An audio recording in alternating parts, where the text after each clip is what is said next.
Hello everyone, it's me, your average bonehead, Jay, and welcome back to another Steven Universe double feature, Joking Victim and Steven and the Stevens. First up with Joking Victim, I'm gonna be honest, looking back, any episode now that's about Lars and Sadie's relationship kind of feels pointless now in retrospect, considering how ultimately these two don't end up together. I guess you could argue the point of these episodes is kind of to show how incompatible these two are, but yeah, unlike other character development in this show, now that we know the outcome, it kind of makes it semi-pointless to watch these episodes.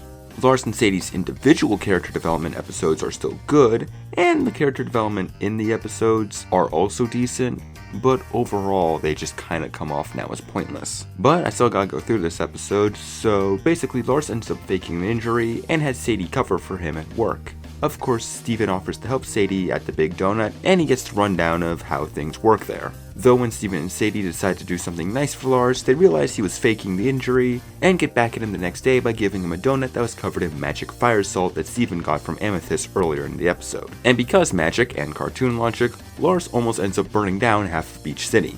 In the end, Steven manages to save Lars, and Sadie seems to forgive Lars for now, and the episode ends on that note. Yeah, like I said, simple episode, and when you really think about it now, kinda pointless. But oh well, let's talk about an episode that really is pointless, but I still actually really like. Steven and the Stevens. This is a time travel / cloning episode, so clearly everything that I'm about to tell you guys is going to make perfect sense. Trust me on this. While on another gem mission, Steven ends up finding a time travel device that he uses to go forward and backwards in time to get another version of himself. Basically, Steven wants a bunch of clones of himself so he can create a whole band so he can perform with them. We even get a song that's hilarious foreshadowing in hindsight. Me, myself, and I and him are all the same guy. Of course, all of this ends up going south when all the Steven clones have their own ideas for the band that the others don't agree with.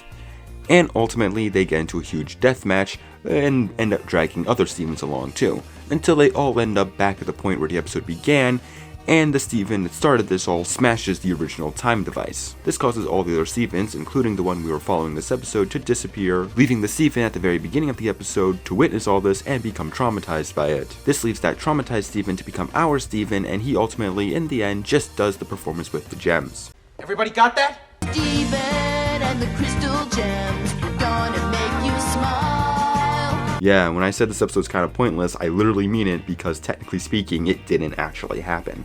The only thing that actually matters is the very end where all the Stevens disappear, because that's what the Steven that we follow saw. Like I said, you're keeping up, right?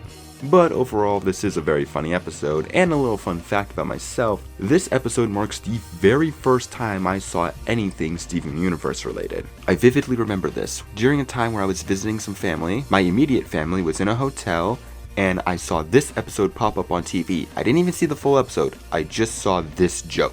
Oh no, you're cooked! Gotta save the van! It wouldn't be until a year later where I took my first real dive in the Steven Universe, but I will always remember this one scene. Now, I'm your average bonehead Jay, and I wish you all good night.